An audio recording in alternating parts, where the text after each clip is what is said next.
Bag pack हो चुके हैं, भविष्य तैयार हो चुका है।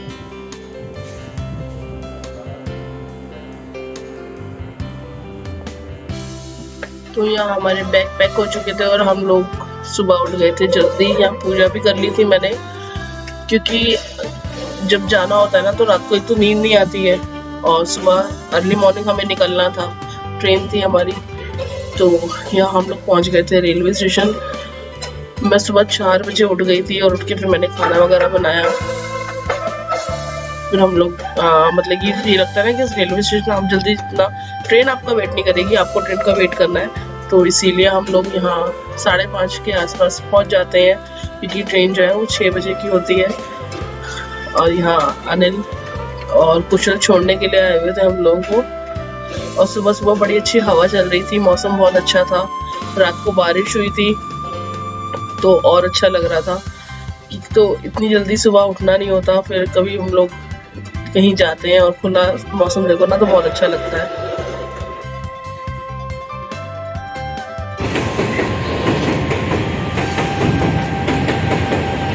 पहुंच गए हैं हम लोग रेलवे स्टेशन, बट ट्रेन हमारी लेट है, टाइम हो चुका है। हम लोग जा रहे हैं इंटरसिटी से, जो बरेली से रोहतक तक जाती है, लेकिन लेट है तो इंतज़ार हो रहा है। और छोड़ने हमें अनिल आए हैं और कुशल आया है।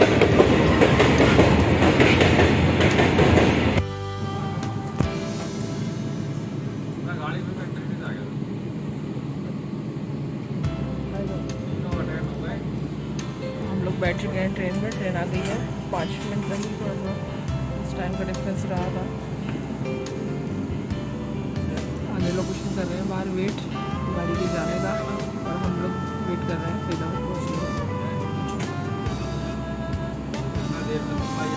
आप लोग समर वेकेशन में कहाँ कहाँ जा रहे हैं मुझे कमेंट बॉक्स में बताना।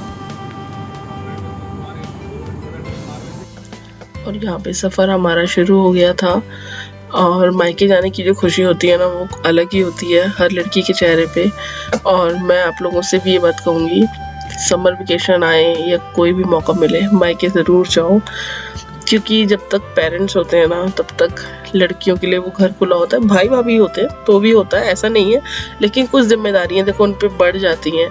तो माँ बाप के होते हुए जब हम लोग जाते हैं ना तो एक अलग ही फील होता है। भाई भाभी होते हैं तो एक अलग वो होता है, जबकि उनके होने से भी कोई मैकअप का ख़त्म नहीं हो सकता, मैं ये नहीं कहूँगी, लेकिन पेरेंट्स तो पेरेंट्स हैं। तो बस इसीलिए तो बच्चों की खुशी और पता है मुझे लगता है कि कहीं ना कहीं मम्मी पापा को भी ना पूरे साल का इंतज़ार रहता है कब बच्चों की छुट्टी लगेगी, कब हमारी बेटी घर आएगी। वो तो एक बहाना होता है बच्चों का, लेकिन मेन तो उनको भी अपने बच्चों से मिलना होता है। कहते हैं ना बच्चों के जब बच्चे हो जाते हैं तो उनसे ज़्यादा प्यार होता है, तो बस वही वाली बात है। तो मैं तो ज़रूर जाती हूँ समर वेकेशन पे, चाहे मैं 4-5 दिन के लिए जाऊँ, लेकिन जाती ज़रूर हूँ। पहले तो मैं 1-1 महीना रह के आती थी, 15-15 दिन रहकर आती थी। दोस्तों कैसे हैं आप सब, और ट्रेन पहुँच चुके हैं मुरादाबाद तक। ये है मुरादाबाद का स्टेशन, टाइम हो चुका है, एक मिनट देख के बताती हूँ। टाइम हो गया 7:23, 7:30 बज चुके हैं, और मुझे लगता है शायद 15-20 मिनट ट्रेन जो है हमारी लेट है।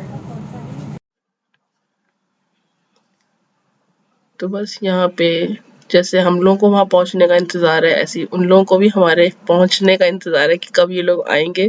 कई बार फ़ोन बीच में आ चुका है कि मम्मी का भी पापा का भी, और इस बार केतन नहीं है वहाँ पे, नहीं तो हर बार केतन होता है तो और ज़्यादा एक्साइटमेंट रहती है, वो हमें लेने आता है।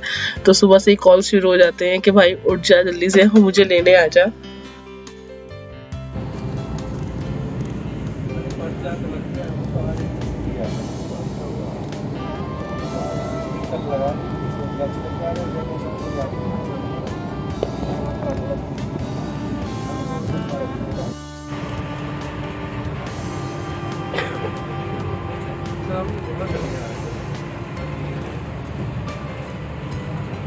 ट्रेन जो है वो पूरी फुल है।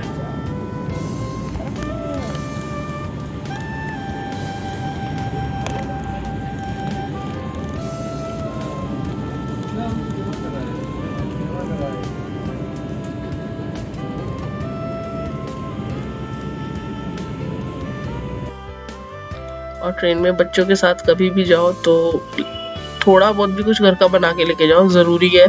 ये मैंने इस बार सीखा, ट्रेन में कुछ भी नहीं आया, इवन कि ना कोल्ड ड्रिंक आई, ना कोई पैकेट्स आए जो बच्चे कुछ खा सकते।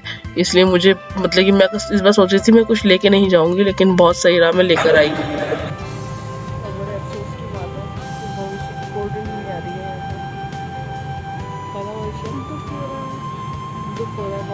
सफ़र अच्छा नहीं कट रहा क्योंकि कोल्ड ड्रिंक नहीं आ रही। कुछ मिले नहीं, मिले कोल्ड ड्रिंक जरूर मिल रहा है, उससे ज़िंदगी बन जाती है। कोल्ड ड्रिंक की ज़िंदगी बन रही है। आप लोगों की ज़िंदगी किस चीज़ से बनती है मेरे को कमेंट बॉक्स में बताना। फ़ोन से बनती है, वाईफाई मिल रहा है उससे। तो तुम्हारी फ़ोन से भी बनती है और सोने से बनती है, पानी से बनती है, प्यार से बनती है। अभी से मैंने हमारी हवा कर दी जितनी से खाना खिला रहे और जैसे हम लोग ट्रेन में बैठे कि 15 मिनट बाद ही जाने लगे। ट्रेन हमारी दिल्ली स्टेशन आने वाला है, बस लास्ट गाज़ियाबाद रह गई, सॉरी तिलकपुर रह गया, तिलकपुर के बाद आएगा जो लास्ट स्टेशन है वो दिल्ली। आज 40 मिनट लेट है ट्रेन, 10 बजे तक पहुँचा देती है हमेशा। आज लेट हो गया।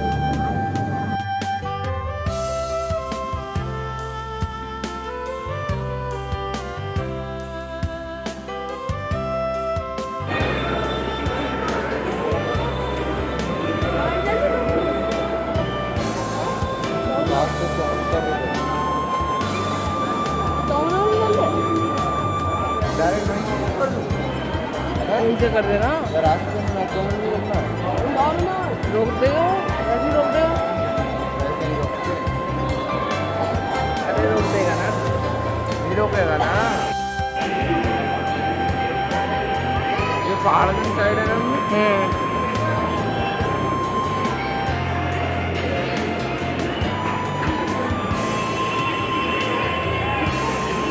स्टेशन पे भीड़ देखो कितनी सारी है, कितनी भीड़ है। सब छुट्टियां मनाने, सब अपनी नानी के घर, कोई कहीं जा रहा है घूमने, कोई कहीं जा रहा है।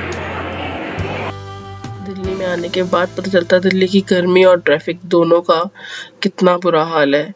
जब आप छोटे से शहर से आते हो ना तो लगता है कि यार दुनिया ऐसी चल रही है, लेकिन आप किसी बड़े शहर में आते हो ना तो आपको लगता है कि भैया बहुत भागम भाग है। क्योंकि हमारा रामपुर छोटा है लेकिन इतनी भागम भाग नहीं है मुझे लगता है जहाँ तक वो। तो बस ओला कर ली थी हम लोगों ने और ओला बुक कराई, और उसके बाद वो आई, तब तक हमें कम से कम आधा पौना घंटा वेट करना पड़ा। और इतना ज़्यादा गर्मी, इतना पसीना आ रहा था, बच्चे भी बहुत परेशान हो रहे थे। तो बस यहाँ हम लोग फरीदाबाद पहुँचने वाले थे और पहुँच के दिखाती हूँ मैं मम्मी पापा का रिएक्शन। मम्मी बहुत खुश थी। तो चलिए चलते हैं और पहुँचते हैं घर।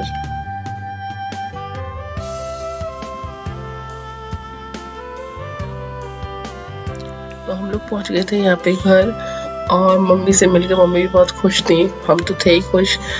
पूरा साल का इंतज़ार रहता है ना मम्मी पापा को भी।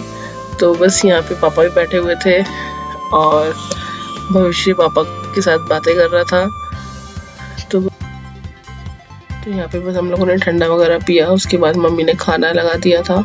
बच्चे थोड़ी देर रेस्ट करने के लिए बैठ गए थे क्योंकि इतना लंबा सफ़र हो जाता है ना, बहुत हेक्टिक हो जाता है कि सुबह बहुत जल्दी के उठे हुए होते हैं हम लोग। और यहाँ पे मम्मी ने खाना सब कुछ तैयार करके रखा हुआ था, बस प्लेट्स लगनी थी।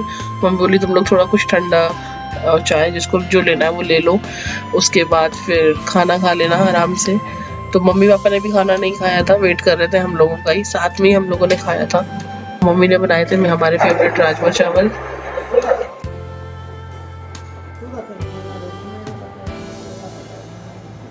मेरे आते ही मम्मी काम करना शुरू कर देती है और मैं आराम करना शुरू कर देती हूँ। तो बस यहीं पे मैं अपना ब्लॉग को एंड करती हूँ और कल एक मिलूँगी नए ब्लॉग के साथ। तब तक के लिए बाय बाय। और दिखाऊँगी ना यहाँ का घर आप लोगों को, और अब तक सब्सक्राइब नहीं किया तो प्लीज़ कर लीजिएगा। चलो मम्मी से मिलवा देती हूँ। मम्मी जाकर सबको हाय करो, हाय करो बस। बाय, मिलते हैं कल एक नए ब्लॉग के साथ।